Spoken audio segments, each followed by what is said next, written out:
Ici Isabelle Marjorie Tremblay. Dans le balado Enquête de dopamine, on va discuter de défis, mais aussi de stratégies pour gérer les symptômes et pour apprendre à mieux vivre avec la maladie de Parkinson au quotidien.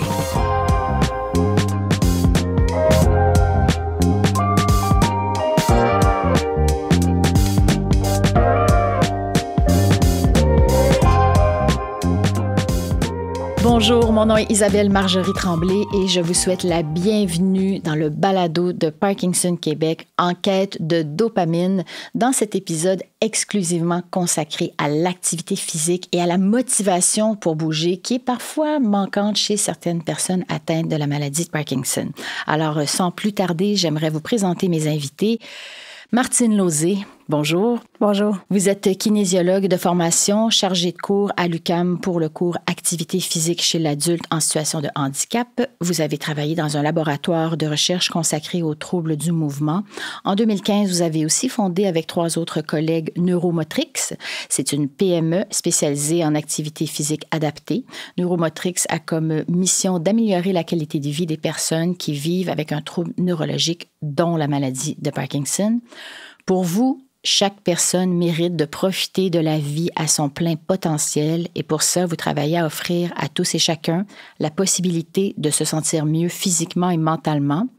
Vous dites aussi, ni la maladie, ni l'âge ne devraient empêcher une personne de profiter des bienfaits universels de l'activité physique. Au contraire, je suis ravie de vous recevoir ici en studio, Martine Lauzé. Merci d'être ici. Merci Isabelle.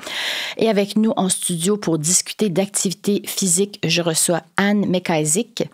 Anne, vous avez reçu un diagnostic de Parkinson il y a une dizaine d'années à l'âge de 52 ans. Vous avez subi l'opération, la stimulation cérébrale profonde, la première il y a 2 ans et la deuxième il y a quelques mois. Vous avez toujours été une femme très active, sportive. Oui. Maintenant, il arrive que la motivation manque. Oui. Vous travaillez plus, mais vous êtes très sociable et très active, malgré certains symptômes peut-être plus difficiles à gérer par moment. On en parlera plus tard. Vous verrez, Martine Lauzé a plein de pistes et de précieux conseils à ce sujet. Merci d'avoir accepté de vous joindre à cette discussion toutes les deux. Premièrement, est-ce que je peux vous tutoyer? Vous certainement. Oui, bien sûr. D'accord. Ça va rendre la discussion encore plus accessible et plus agréable. Alors, pour mettre la table, avant d'entamer la discussion sur l'activité physique et de parler de stratégie pour vaincre l'inactivité physique, on va découvrir ensemble quelques données donc en lien avec l'activité physique là, donc fournies par la rubrique scientifique de Parkinson Québec. Les études ont démontré que 30 minutes d'activité aérobique pratiquée au moins 3 jours par semaine avec une intensité modérée à vigoureuse aide à renforcer les muscles, améliorant ainsi la capacité à effectuer des mouvements de base. Les exercices d'étirement pratiqués au moins 2 ou 3 jours par semaine ou quotidiennement, si possible, peuvent contribuer à maintenir et même à améliorer la mobilité articulaire, réduisant la rigidité musculaire typique de la maladie de Parkinson, pour ne citer que ces quelques exemples. Alors, Anne, donc, toi, tu as mentionné que tu as eu à faire de nombreux deuils physiques. Qu'est-ce que tu peux plus faire que tu faisais avant? Le yoga. Parce que c'est rendu... Parce que je pratiquais le yoga à un niveau quand même assez avancé auparavant. Puis maintenant, j'ai plus d'équilibre. Donc, c'est très, très frustrant de plus être capable du tout de reproduire les mouvements d'équilibre. Puis on sait qu'en yoga avancé, t'es toujours sur une patte, puis en déséquilibre finalement. Mais ça, c'est impossible. Il y a ça, il y a le ski de fond que j'arrive plus à faire du tout. Fait que c'est beaucoup d'activités qui sont mises en berne par des problèmes d'équilibre, surtout. Okay. Puis aussi des problèmes de mobilité, de lenteur aussi. Donc, je réagis pas aussi vite comme avant au mouvement. OK. Et puis, je pense que tu as déjà été danseuse aussi. Non. T'as pas fait de la danse? Non. En tout cas, de la danse. Oui, j'ai déjà fait de la danse, mais je n'étais pas danseuse, mais j'ai fait de la danse beaucoup. Parce que de toutes les activités, je me suis jetée dedans comme une noyée, là. Danse aérobique, ballet jazz. Oui. Tout ça. J'ai tout essayé. T'as tout essayé. Beaucoup de randonnées aussi? Oui, beaucoup. OK. Et de la course? Oui. J'ai essayé la course. Pendant 10 ans, j'ai essayé d'aimer ça, mais j'ai pas réussi, j'ai haï ça. Puis j'ai arrêté complètement le jour où je suis tombée à plat ventre devant tout le monde qui était à l'heure de pointe sur le vendredi à 5 heures sur Monkland, en ville. Puis c'est là que j'ai commencé à me demander s'il n'y avait pas quelque chose de bizarre avec moi. Bien, justement, donc c'est en courant que tu as eu un premier signe précurseur là, de la maladie Parkinson. Oui, parce que j'avais plus de mojo, comme on dit. J'avais plus de rythme dans la jambe. J'avais plus de spring dans le mollet. Mm-hmm. Je marchais comme un automate puis comme un robot, puis je comprenais pas. Puis à ce jour, je comprends pas encore. Mm-hmm. Je n'ai pas maîtrisé encore à ce jour même la marche parce que c'est vraiment bizarre. OK, d'accord. Et l'équilibre, ça, c'est fragile aussi chez toi. Hein? Oui. Ça, c'est un de tes symptômes qui est plus présent. Oui, oui. Puis je pense que c'est un rapport à la proprioception. La manière que mes pieds, mes jambes sentent le sol, ils ne sentent plus comme avant. Donc, il n'y a pas de mécanisme pour avertir mes muscles quoi faire pour me tenir droite. On dirait qu'il n'est plus là. OK, d'accord, je comprends. Et maintenant, parce que si j'ai bien compris, Anne, tu es toujours très active. Mm-hmm. Donc, qu'est-ce que tu fais comme activité physique actuellement dans ta vie? Et là, j'ai remplacé le yoga par du pilates, parce que le pilates, c'est plus... j'ai plus... en anglais, on dit de bang for my dollar, mais j'ai plus d'efficacité, en fait, à moindre coût, parce que... à moindre coût de temps, en fait, parce que c'est beaucoup basé sur le corps. Comment est-ce qu'on dit le corps? Le tronc, sur la solidité puis la force du tronc qui tient tout, finalement. Oui. Fait que je trouve que je suis obligée de pratiquer moins longtemps pour avoir plus d'efficacité, okay. de rendement, finalement, c'est ça. OK, d'accord. Et tu fais du pilates combien de fois par semaine? Bien, j'aimerais ça en faire au moins 3 fois, mais c'est difficile avec les invités, puis les engagements, puis tout. Fait que c'est sûr que il y a une lacune, là. Je devrais en faire au moins... Moi, j'aimerais bien en faire au moins 4 fois par semaine, vraiment. Okay. Vraiment, au moins. D'accord. Puis là, il y a la saison de ski qui s'en vient. Donc, puis aussi, je vais me renforcer pour le ski parce qu'il faut rester debout en ski. Mais c'est ça, parce que oui. Ça, moi, je suis impressionnée parce que tu continues à faire du ski alpin. Oui. Oui. Comment ça se passe? Bien, ça se passe à chaque mais je pense que ça se passe comme ça devrait se passer, parce qu'à chaque fois que je suis en haut, j'ai peur. Fait que là, je me lance, puis là, je me rends compte que si je contrôle, j'ai pas à avoir peur. Fait que c'est vraiment, à chaque fois, j'ai peur. Puis en haut de chaque pente, j'ai peur. Mais c'est comme, je me lance pareil, puis des fois, je tombe, ça va pas très bien. Mais... ça va. Mais tu es en mesure de faire du ski alpin parce que la botte, elle tient bien ta cheville, c'est ça? Oui, c'est ça.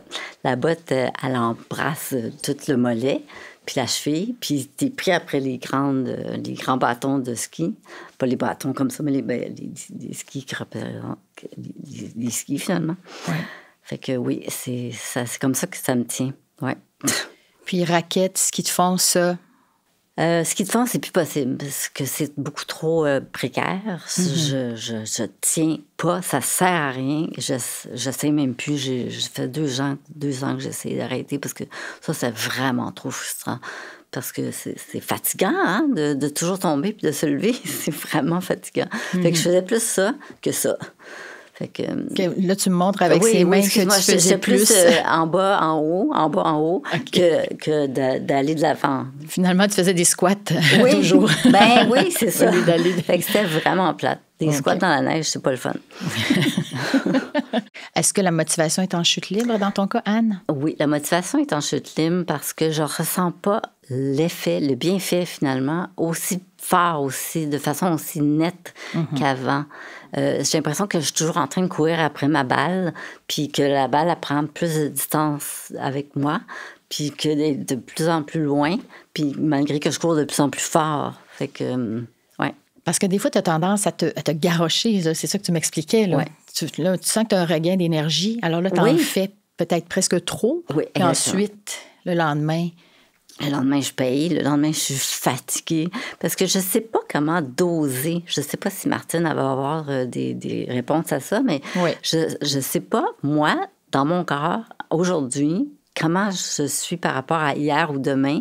Puis est-ce que j'en fais trop ou j'en fais pas assez? Parce que je veux pas en faire pas assez, parce que je sais les bienfaits que ça fait, mais je veux pas en faire trop. Ben, en fait, je veux pas. J'en fais toujours trop. Fait que je me tue, puis le lendemain, je suis crevée. Puis plus que le lendemain, maintenant, ça dure 2-3 jours même. C'est pas juste un jour, puis là, ben, c'est plate parce que quand j'ai pas de motivation, je suis fatiguée, puis quand je suis fatiguée, j'ai pas de motivation, puis c'est comme un cercle vicieux. Là, c'est un cercle vicieux. Ouais. Je vois Martine qui hoche de la tête. Okay. Je pense que ça résonne, hein? Ça dit quelque chose. Donc, Martine, comme kinésiologue, est-ce que tu as observé ou est-ce que tu as lu, est-ce que le manque de motivation pour l'activité physique, est-ce que c'est psychologique ou c'est physique chez les personnes atteintes? En fait, ça peut être les deux et c'est vraiment différent d'une personne à l'autre. Quand on parle de motivation, souvent, on va aller un petit peu plus creux puis on va parler d'obstacles. Qu'est-ce qui empêche les gens ou qu'est-ce qui nuit à leur pratique d'activité physique? Donc, pour certaines personnes, c'est des enjeux qui sont vraiment liés à la santé, comme les symptômes de la maladie de Parkinson, mais pas seulement ça, parce que les gens qui ont la maladie de Parkinson peuvent aussi avoir d'autres problèmes de santé. Il y en a qui vont faire de l'hypertension artérielle, il y en a qui vont faire peu importe la condition de santé. Donc, c'est vraiment des éléments liés à la santé. Il y a aussi des gens, contrairement à Anne ici, qui a beaucoup d'expérience en activité physique, d'autres personnes n'ont pas d'expérience en activité physique. Ouais. Donc, ils reçoivent un diagnostic de maladie de Parkinson et là, on leur dit ben, vous êtes un peu condamné à devenir actif parce que l'activité physique a de réels bienfaits, on pourra y revenir. Mais là, les gens qui n'ont jamais fait de l'activité physique, c'est très difficile. Par où je commence? Qu'est-ce que je fais? Est-ce que je peux me blesser? Donc, l'expérience joue pour beaucoup. Donc, je dirais que Anne a cet avantage-là de l'avoir fait avant. Et il y a aussi des facteurs qui sont un petit peu plus personnels. Il y en a qui sont juste plus à l'aise de bouger, d'autres moins à l'aise de bouger. Donc, ça, c'est vraiment... Chaque personne est différente. Il y en a qui ont plus de crainte aussi de se faire mal. Et il y a aussi tout ce qui est ce qu'on appelle les facteurs environnementaux. Par exemple, quelqu'un qui n'a pas accès à un milieu sécuritaire pour faire de l'activité physique ou à un accompagnement adéquat. Il y en a qui sont plus influencés par la mauvaise météo, donc ils ne voudront pas sortir les jours où il fait moins beau parce que pour toutes sortes de bonnes raisons. Oui. Donc, l'environnement joue aussi pour beaucoup, donc peut être un obstacle, mais peut aussi être un élément de motivation. OK. Comme tu le disais, bien, la nature même de la maladie, c'est un trouble du mouvement. Donc, de par sa définition, ça donne le contraire de l'envie de bouger. Exact. C'est une maladie. La maladie de Parkinson, c'est une maladie qu'on dit hypokinétique. Donc, ça va avoir un effet, il va y avoir moins de mouvement que souhaité. Donc, c'est le symptôme commun, c'est la lenteur du mouvement. Ensuite, il va y avoir des personnes qui vont avoir de la rigidité, d'autres qui vont avoir des tremblements. Et ça, on parle ici seulement des symptômes moteurs. Il y a beaucoup aussi de symptômes non moteurs qu'il faut prendre en considération. Donc, tout ça, ça peut avoir un effet vraiment important sur la capacité de la personne, bien, d'une part, à savoir quoi faire comme activité physique et aussi à se motiver à faire cette activité-là. Puis il y a aussi la fatigue physique qui semble être présente chez presque tout le monde là, qui est atteint. Effectivement, la fatigue peut être un élément qui va restreindre un petit peu la pratique d'activité physique. Donc, il faut prendre ça en considération. Je trouvais ça intéressant quand Anne parlait d'en faire trop. La clé, c'est vraiment la régularité. Mm-hmm. Donc, c'est important d'en faire. En fait, c'est important de bouger un peu tous les jours. Mais on ne va pas aller faire une activité de haute intensité tous les jours. Il faut y aller vraiment de façon... Bien, d'une part, il faut... idéalement, avoir un certain plan, en faire quelques fois par semaine de plus haute intensité, comme on dit, intensité modérée ou vigoureuse. Mais le reste du temps, il faut rester actif. Il faut passer moins de temps sédentaire, assis devant un écran et plus de temps à faire des activités de la vie quotidienne. Et à l'intérieur de sa semaine, inclure plusieurs moments où on va bouger de façon plus structurée. Donc, vraiment de l'activité physique. Ça peut être un sport, mais ça peut être une activité comme de la marche, de la natation, du ski alpin. On a plein de choix. Parfait. On va développer un petit peu plus sur les stratégies puis les conseils pratiques un petit peu plus tard. Mais je me demandais aussi, est-ce qu'il y a des médicaments qui peuvent justement entraîner une diminution de la motivation de l'activité physique ou non? Pour les médicaments, je ne pourrais pas trop m'avancer sur les médicaments qui vont, disons, jouer sur la motivation, mais on sait que l'activité physique, dans ses bienfaits, c'est que ça va améliorer l'effet du médicament qui est utilisé par la plupart des gens qui ont la maladie de Parkinson, qui est le levodopa. Donc, ça va avoir un effet qu'on dit adjuvant. Donc, cet effet-là va être amélioré grâce à la pratique de l'activité physique. OK, d'accord. Maintenant, on va parler des impacts que ça a dans votre vie, finalement, ce changement de vie-là, de ne pas pouvoir faire autant d'activité physique qu'autrefois. Donc, qu'est-ce que ça a changé dans ta vie au niveau de ta vie sociale ou au niveau de ton couple, Anne? Au niveau de mon couple, je dirais que ça a changé. Je me sens plus... mon chum se sent plus protecteur par rapport pour moi, finalement. Puis ça m'énerve un petit peu des fois. Parce qu'il est toujours là, puis il me couvre, puis il me fait toujours attention à ça. Oui. Puis ça m'énerve parce que j'étais très, très, très indépendante avant. Fait que là, je me sens plus... J'aime pas dire dépendante, parce que... Mais peut-être que oui, finalement. Mais je me bats contre ça. Puis je résiste. Oui. Mais... Parce que tes activités physiques, avant, tu n'hésitais pas à en faire tout seul, à partir tout seul comme ça, je spontanément. Toujours tout mais seul. Maintenant, puis aussi, ça a changé beaucoup parce que quand j'ai eu mon diagnostic, je me suis jetée dans l'activité physique. J'en ai fait beaucoup plus que normal. Okay. Puis presque 3-4 fois par semaine, je partais aussi avec une copine. Puis on partait faire du paddleboard. De la planche à... Pas de la planche à roulettes, la planche à pagaie. Puis ça, c'était génial parce que ça demandait beaucoup, beaucoup, beaucoup d'équilibre. Puis ça renforçait le tronc de façon exponentielle. Puis à un moment donné, je tenais plus. Puis fait que ça a beaucoup changé mes activités sociales en même temps parce que j'avais un groupe avec qui je faisais beaucoup ça. Puis c'est tombé à zéro, je les vois plus du tout, puis ça me fait de la peine. Ça fait de la peine, puis le yoga aussi, pareil, j'avais une communauté, puis je l'ai plus parce que je vais plus, puis c'est ça. OK. Ça change beaucoup de choses, hein, dans la dynamique des relations. Ça change même le choix des activités à faire aussi. Selon ton réseau. Martine, est-ce que tu aurais quelque chose à compléter là-dessus au niveau de l'impact là, quand on vit ce bouleversement-là au niveau de nos activités physiques, de notre horaire, de notre routine? Qu'est-ce que ça peut avoir comme impact? Oui, mais en fait, ce que je fais du chemin sur ce qu'Anne disait, l'autonomie à faire des activités, ça, c'est un des éléments clé dans la motivation. On est plus motivé quand on se sent autonome à faire une activité. Ah oui. Donc, le fait que tu aies perdu ça, je pense que ça explique pourquoi ta motivation va fluctuer. La même chose pour les relations avec les gens. Quand on est dans une dynamique où la relation, elle est positive, elle a des apports positifs, ça favorise la pratique. Alors, quand on perd ça, c'est certain que ça peut aussi jouer sur la motivation. OK. Et il y a aussi la kinésiophobie. Donc ça, c'est la peur du mouvement qui est observée chez certaines personnes. Mais pourquoi il y en a qui ont peur de bouger? En fait, la kinésiophobie, c'est une peur, mais qu'on dit un peu irrationnelle. Donc, elle n'est pas tout à fait justifiée, mais les gens ont peur de bouger parce que souvent, elles ont peur de se blesser.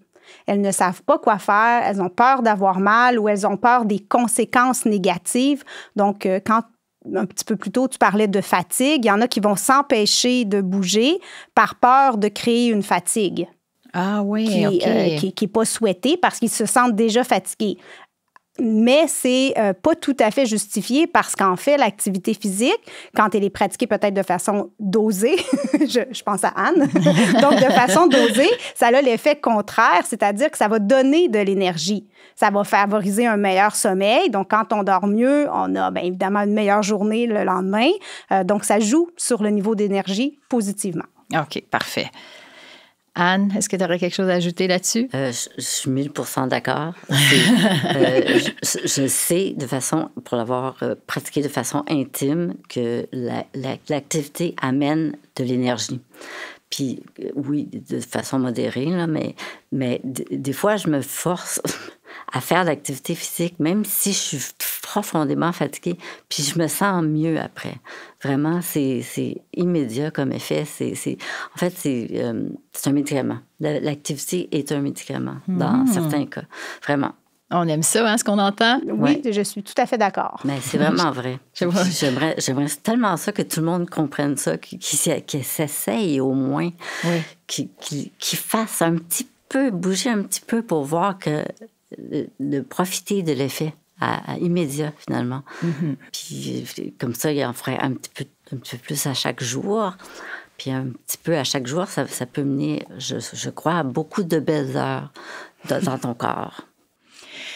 Toi, Anne, tu avais une question relativement à l'horaire. Et je trouve ça intéressant parce que tu es très sociable. Oui. Et à un moment donné, il faut essayer de se faire une petite routine. Est-ce que c'est possible de le faire, oui ou non? Alors, comment tu peux exprimer donc ta question, Martine, à ce sujet-là? Ben oui, c'est ça, parce que je pense que la motivation, c'est facile à oublier qu'on veut faire de l'activité physique parce que tout nous rappelle qu'il fait pas beau, qu'on a il faut aller faire l'épicerie, il faut entertainer le monde qui sont les invités, il faut faire le lit, il faut faire à manger, il y a toujours 1000 raisons de ne pas faire d'activité physique, mais dans notre cas, c'est important. Fait que je ne sais pas s'il y aurait des trucs...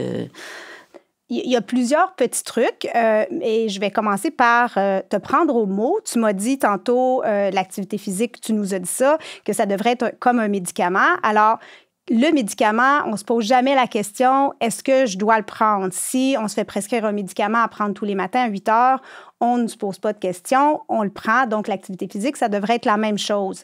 Et on peut, si ça peut aider, le mettre vraiment à l'horaire. On peut se mettre une alarme. Donc, il faut considérer ça peut-être comme un médicament ou même comme un rendez-vous avec son médecin. C'est-à-dire que est-ce qu'on va vraiment se dire ça serait plus important que je fasse mon lit que d'aller à mon rendez-vous avec mon médecin? La réponse, c'est non. Donc, je vais aller faire l'activité physique que j'ai mis à mon horaire. Cela dit, avec l'activité physique, ce qui est différent avec le médecin, on peut jouer un petit peu sur l'horaire. Il faut se laisser un petit peu de lousse, c'est-à-dire un peu de souplesse. C'est important de choisir un moment de la journée qui est le meilleur pour soi. Avec la médication, les gens qui ont la maladie de Parkinson le savent, il y a des fluctuations, il y a des périodes on, il y a des périodes off, il y a des moments de la journée qui sont mieux, d'autres moins bons, mais choisissez un moment qui est bon pour vous. Choisissez une période on.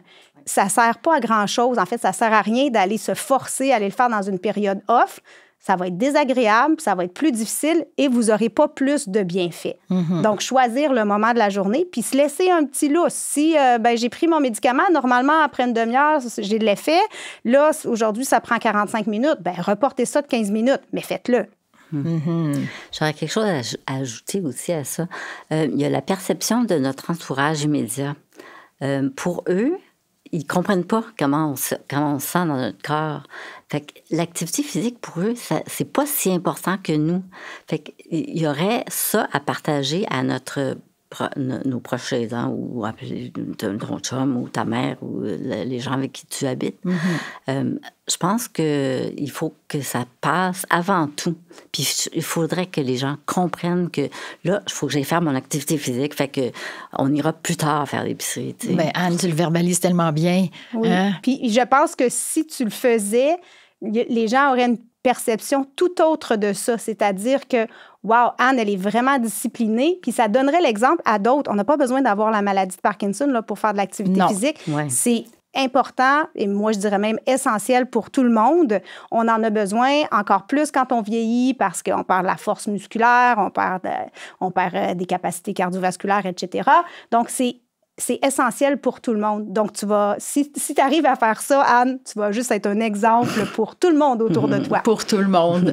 Puis dans son cas, Anne, des fois, elle reçoit à la maison des amis. Tout le temps. Puis elle dit que ça prend des heures à préparer le repas. Ils sont très dévoués. Mais il y a quand même ce petit moment-là où elle devrait dire... Salut, je m'en vais une demi-heure faire mon pilates. Est-ce que c'est possible de faire ça? Oui, c'est sûrement possible. Et comment l'adresser? Oui. Mais je pense que ça se met tout ça.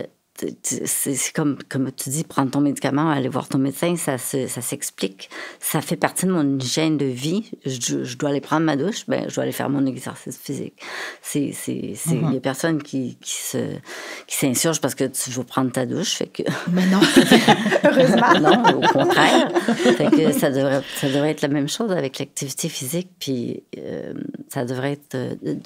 parce que aussi, c'est ça devrait être adressé comme problème, comme problématique, parce que ce qu'on me dit souvent, c'est t'en fais ben trop, arrête, pourquoi t'en fais tant que ça? Puis ça m'énerve, ça, parce que ça vient beaucoup des gens plus proches de moi. Puis je pense que c'est un petit peu parce qu'ils sont coupables de ne pas en faire. Fait qu'ils c'est possible. Ils me mettent le miroir comme, pas le miroir, mais ils me disent le contraire de ce que je ressens, parce que probablement qu'ils se sentent coupables de ne pas en faire autant. C'est fort probable parce que pour eux aussi, c'est important d'en faire. Donc, ça pourrait être ça, effectivement. Mais si tu pouvais... simplement leur parler des bienfaits que ça a pour toi, comment c'est critique pour toi de faire de l'activité physique, parce que les bienfaits, ils sont démontrés scientifiquement, il n'y a plus de questions là-dessus. Ça agit sur les symptômes moteurs, les symptômes non moteurs dont les gens souvent parlent moins, mais que ça soit les troubles gastro-intestinaux, les symptômes dépressifs. L'activité physique joue aussi là-dessus. Donc, pour toi, c'est un élément essentiel. Surtout si on trouve l'activité physique qui nous parle le plus, oui. Exact. Ça marche bien. Et justement, on parlait des bienfaits, donc je pense qu'il faut le répéter à quel point ça a des effets positifs à différents niveaux et même que ça ralentirait la maladie selon certaines études. Exact. Toutes les études tendent à démontrer là, aujourd'hui que l'activité physique, lorsqu'elle est pratiquée de façon régulière, a une certaine intensité aussi. On parle d'intensité modérée à vigoureuse. Donc, il faut être quand même un peu essoufflé, là. Sortir de sa zone de confort, disons. Donc, quand on fait ça régulièrement, ça aurait des effets sur l'évolution, la progression de la maladie. Donc, j'y vais au conditionnel parce que les tendances démontrent ça. C'est difficile à démontrer de façon exacte parce que dans une étude, on ne peut pas dire, vous n'allez pas prendre vos médicaments, on va voir ce que l'activité physique fait, puis l'autre, vous allez prendre vos médicaments, puis on va voir ce que ça fait. On peut pas, éthiquement, ce n'est pas possible, mais vraiment, si on étudie l'évolution, la progression de la maladie chez les gens qui en pratiquent plus, on voit quand même une différence. Il faut aussi se rappeler que la maladie de Parkinson, c'est une maladie progressive, dégénérative. Donc, c'est normal qu'on ne va pas voir toujours une augmentation constante des performances. Il faut plutôt voir ça comme un ralentissement des pertes de capacité. C'est pas facile quand on a un passé sportif comme Anne de dire, je vais, ce que je fais, ça va aider à ce que ça décline moins rapidement. Mais il faut le voir un peu comme ça aussi. C'est un deuil à faire, mais il faut se détacher des performances, mais plus y aller vers les bienfaits pour la santé et le bien-être. OK. Et si on parle à des gens qui n'ont jamais vraiment été sportifs et là, qui se retrouvent avec un diagnostic de Parkinson, qui se disent, là, il faut que je commence à bouger. J'imagine que c'est peut-être un petit peu plus difficile parce qu'il y a des habitudes qui n'ont pas été implantées, mais ça serait quoi donc le premier conseil à donner à quelqu'un qui manque de motivation pour bouger? Moi, le premier conseil que je donne, c'est trouver une activité physique que vous aimez. Souvent, les gens cherchent une solution. C'est quoi la meilleure activité physique pour moi? J'ai la maladie de Parkinson. J'ai entendu dire que la marche, c'est super bon. J'ai entendu dire que le vélo stationnaire, c'est ça qu'on devrait faire. Peu importe, on entend toujours plein de choses. La première chose, c'est l'activité physique qui va être pratiquée. Alors, première chose, trouver quelque chose qu'on aime. Des fois, il faut essayer plusieurs choses. Et ensuite, on va trouver. Puis, il y a vraiment plusieurs facteurs ou plusieurs paramètres sur lesquels on peut miser. Les gens qui aiment ça être en groupe, on va essayer des activités de groupe. D'autres qui aiment ça plus des activités solitaires, on va en prendre des solitaires. Il y en a qui aiment ça des jeux avec des balles plus ludiques. Il y en a qui aiment ça quelque chose de plus rythmé comme du vélo. Donc, il faut essayer des choses. OK. Est-ce qu'il y a une ou des activités qui sont spécifiquement plus avantageuses ou positives pour les gens qui sont atteints du Parkinson ou non? Il y en a des activités qui sont un petit peu plus complètes. En fait, c'est parce qu'il faut, comme la population générale, il faut aller chercher des éléments cardiovasculaires, donc être un petit peu essoufflé. Il faut aller chercher des éléments de renforcement, de souplesse, comme tu l'as bien présenté au début.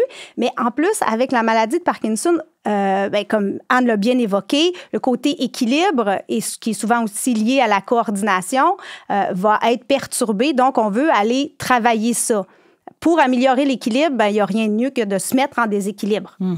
Donc, il faut perturber un peu son équilibre de façon sécuritaire. Là, si on est en ski de fond puis on tombe tout le temps, c'est peut-être pas la bonne, la première activité à faire, mais il faut légèrement se mettre en déséquilibre pour améliorer son équilibre, puis ça, c'est possible de le faire. Alors, quand on regarde ça, on peut aller chercher des activités individuelles, mais on peut aussi aller faire des activités qui sont complètes, comme par exemple, la boxe, ça fonctionne bien pour ça, parce que c'est très complet. La danse, ça fonctionne bien aussi parce que c'est très complet, mais on peut adorer aller faire des longueurs à la piscine, puis une couple de fois par semaine, faire des activités plus renforcement comme du pilates. Donc, on peut combiner des choses aussi. Anne, il va falloir revenir à la danse. Oui. Oui. J'ai fait de la boxe aussi. Tu fais de la boxe aussi? J'en ai fait. T'en as fait, OK. Oui.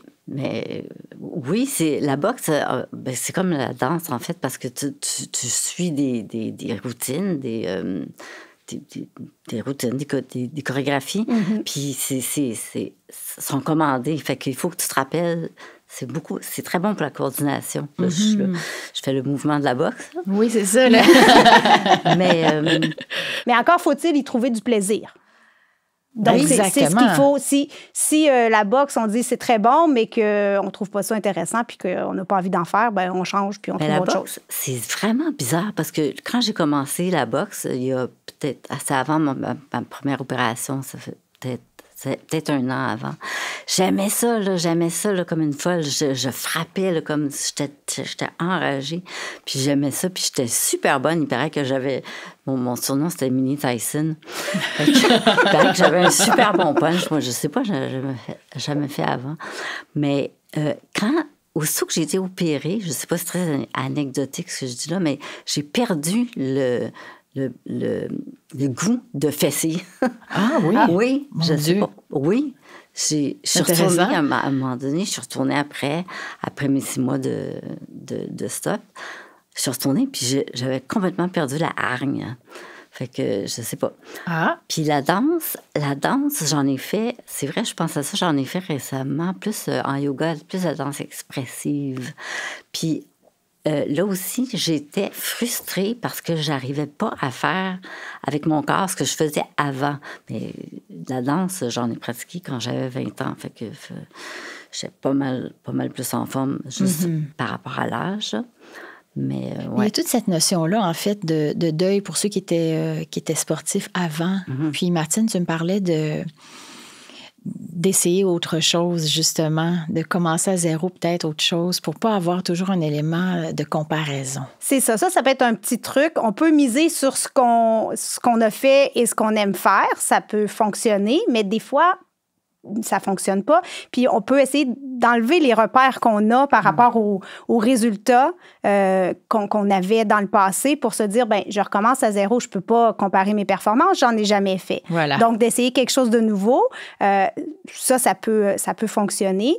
Puis aussi, je veux dire, comme être humain, tout le monde évolue. Ce qu'on aimait faire à 15 ans, c'est peut-être pas ce qu'on aimait faire à 25 ans. Puis ça évolue avec ou sans maladie de Parkinson, nos goûts changent, nos intérêts. Fait que c'est possible, Anne, que le fait que tu as perdu ta hargne, peut-être que l'opération a eu un effet, mais c'est peut-être là où tu es rendu aussi dans ta vie. Peut-être que ça a changé certaines choses, puis tu as moins envie de ça. Donc, on peut essayer des fois d'aller chercher le pourquoi, ou on peut juste de dire, voilà, c'est comme ça, puis je vais essayer quelque chose d'autre. Je pense que c'est une excellente idée d'ouvrir ses horizons, d'enlever ses ornières, puis de s'intéresser à autre chose.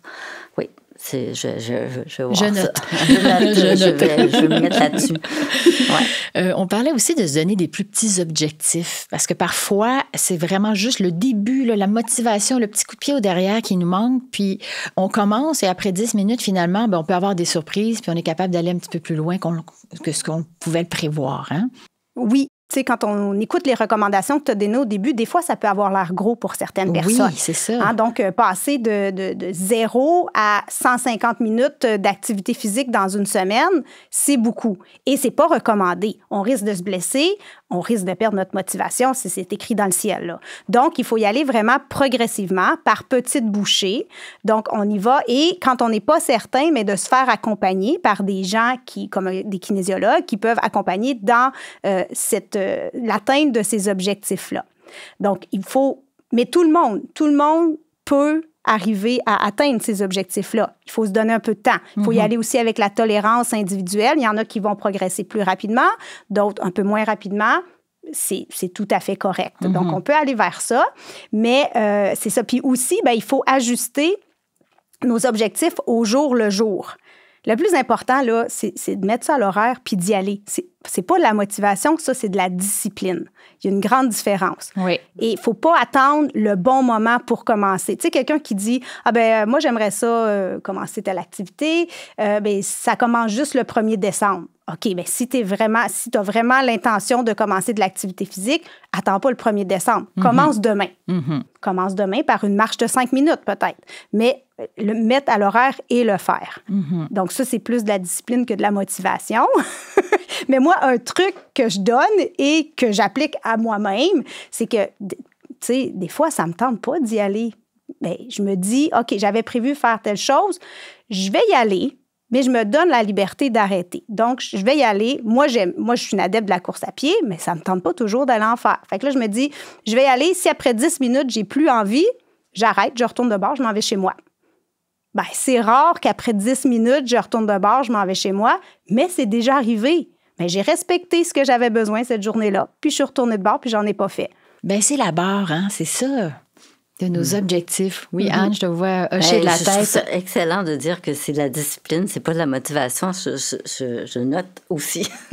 Je trouve ça vraiment très, très bon. La discipline, tu peux te permettre plus d'être une personne disciplinée que de motiver, finalement. Mais la motivation peut venir après. Mais si on attend la motivation, ça n'arrivera pas. Non, c'est ça. Mais si on se discipline, la motivation va arriver. Moi, j'aime ça faire un parallèle des fois avec... les gens qui aiment beaucoup lire, là, eux autres sont une motivation intrinsèque. Ils lisent un livre, ils ne veulent pas arrêter, ils aiment ça. Mais l'activité physique, ça peut être la même chose. Mais quand on a appris à lire, au début, c'était de la discipline. Il fallait apprendre les lettres, il fallait lire des petits bouts. Puis là, ça s'accumulait. Donc, ça a pris beaucoup de discipline pour, un moment donné, arriver à une motivation qui est vraiment interne, intrinsèque. Maintenant, j'aimerais qu'on revienne sur l'aspect modéré ou intense. Quand quelqu'un commence, j'imagine qu'il faut y aller doucement, mais pour vraiment sentir les effets bénéfiques de l'exercice, quand la maladie de Parkinson se développe en nous, il faut peut-être y aller à un niveau un petit peu plus intense. Ce qui est recommandé comme objectif, recommandation, c'est d'aller dans des intensités qu'on dit modérées à vigoureuses. OK. Dans les faits, qu'est-ce que ça veut dire? Modéré, c'est qu'on est un peu essoufflé, on a un peu chaud, on transpire un peu. On est capable de parler, mais on n'est pas capable de chanter. Ça, c'est des repères. Okay. Mais on peut aller un petit peu plus vigoureux. Ce n'est pas dangereux. Il n'y a pas de risque plus grand pour les gens qui ont la maladie de Parkinson. Par contre, quand on commence, si on ne fait pas d'activité physique, ce qui est d'abord recommandé, c'est d'y aller en augmentant la fréquence. Alors, si on y va 0 fois par semaine, bien, on peut peut-être y aller 2 fois par semaine. Oui. Après ça, augmenter aussi la durée. Donc, si on y va 10 minutes, on peut augmenter à 15 minutes, à 20 minutes à chaque fois qu'on y va, donc tranquillement. Et ensuite, d'augmenter l'intensité. Donc, ça dépend de notre point de départ. La marche, la randonnée, là, ça a été démontré que c'est très, très, très, très positif et bénéfique et très accessible aussi. Hein? Oui. Exactement. En fait, c'est accessible parce que, bon, à moins qu'on ait des problèmes de mobilité assez importants, là, mais sinon, tout le monde peut marcher. Et puis, on peut rajouter des petits paramètres assez faciles comme une côte pour rendre ça un petit peu plus difficile. Des bâtons. Ça peut être avec des bâtons aussi, ce qui est d'ailleurs vraiment une belle activité pour les gens qui ont la maladie de Parkinson, qui ont de la difficulté à balancer leurs bras et à avoir une bonne coordination jambes et bras. Donc, ça force la coordination. Puis, on peut, à force de répéter, comme réintroduire ce programme-là dans notre cerveau, si on veut. Donc, oui, on peut ajouter plein de paramètres à la marche. Si on va en montagne, c'est sûr que là, il y a des obstacles, les jambes sont sollicitées, la musculature, elle est sollicitée. OK. Martine, est-ce que tu aurais des stratégies spécifiques pour les personnes à mobilité réduite? C'est à peu près les mêmes. En fait, c'est les mêmes conseils que pour les gens qui ne sont pas à mobilité réduite. C'est simplement qu'il faut adapter le type d'exercice qu'on fait. Une personne à mobilité réduite qui, par exemple, se déplace de façon générale avec un déambulateur, il est possible de faire des exercices avec appui. Donc, les mêmes exercices qu'on ferait debout, mais les faire avec appui. On peut utiliser un bras à la fois, etc., pour ne pas se mettre en danger par rapport au manque d'équilibre. Et il y a beaucoup vraiment d'exercices qu'on peut faire en position assise. Vous seriez surpris de l'intensité cardio qu'on peut obtenir en position assise. Parfois, il suffit peut-être d'ajouter des haltères. Il suffit vraiment de faire des mouvements amples qui sont tout à fait recommandés pour les gens qui ont la maladie de Parkinson de faire des grands mouvements. Donc, c'est la même chose. Même à peu près les mêmes exercices, mais dans une position différente qui ne va pas mettre les gens à risque de chute et qui peuvent se faire en position assise également. Et j'imagine qu'on peut aussi adapter notre environnement pour se créer un espace spécifique à l'exercice. Quand on est à mobilité réduite, créer comme un espace là, propre à ça. Oui, mais je vous dirais que c'est pas vraiment différent des personnes qui ne sont pas à mobilité réduite. C'est-à-dire qu'on a besoin d'un espace minimum pour bouger, mais c'est pas tellement grand. Là, je dirais 1,5 mètres à 2 mètres, on peut faire beaucoup, beaucoup de choses. Mm-hmm. Et c'est pas non plus nécessaire de se lancer dans un gym. Oui, c'est ça, dans un gym. Mais il y en a que c'est un élément motivateur d'aller dans un gym. Alors là, il faut trouver un endroit adapté. Il y en a des meilleurs que d'autres. Faut magasiner un peu plus son gym dans ce cas-là. Mais sinon, on utilise des choses de la maison, des chaises, des tables, des bouteilles d'eau, des élastiques, des serviettes. Donc ça, on peut trouver ça partout. Fait que c'est pas si compliqué que ça, finalement. Non, c'est pas plus compliqué. Parfait. En terminant, je veux juste qu'on revienne quelques phrases donc, sur la kinésiophobie. Donc, cette peur du mouvement, la peur de se fatiguer outre mesure. Si les gens ressentent la kinésiophobie, la stratégie, ce serait d'aller consulter, je pense, parce que là, c'est comme à un autre niveau, là. Hein? Oui, peut-être, d'essayer de comprendre pourquoi. Il y en a qui ne bougent pas parce qu'ils ont peur des conséquences négatives. Mm-hmm. Se faire accompagner, c'est certain que ça peut être... c'est avantageux. Trouver quelqu'un qui va guider vers une progression qui va permettre de diminuer ces peurs-là de bouger. Oui. Donc, bouger, puis se rendre compte finalement que, tiens, ça a pas, je me suis pas blessée, ça n'a pas créé plus de fatigue, donc ça n'a pas exacerbé mes symptômes.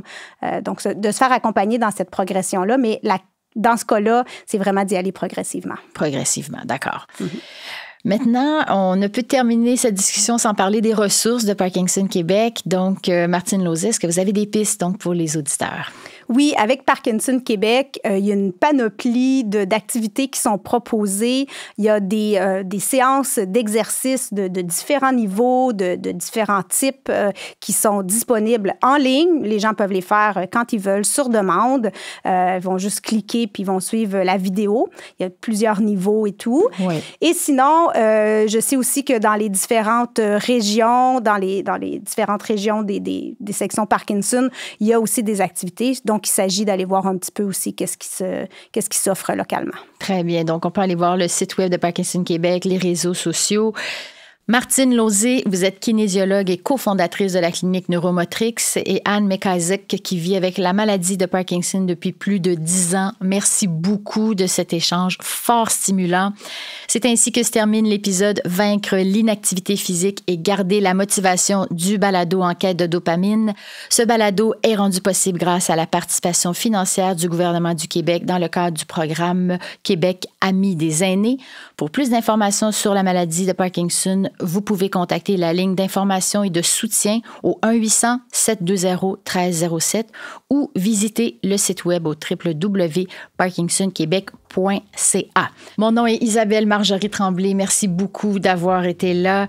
Je vous invite à me retrouver dans différents épisodes du balado en quête de dopamine de Parkinson Québec et à vous abonner au balado sur les différentes plateformes d'écoute. Merci beaucoup. À bientôt.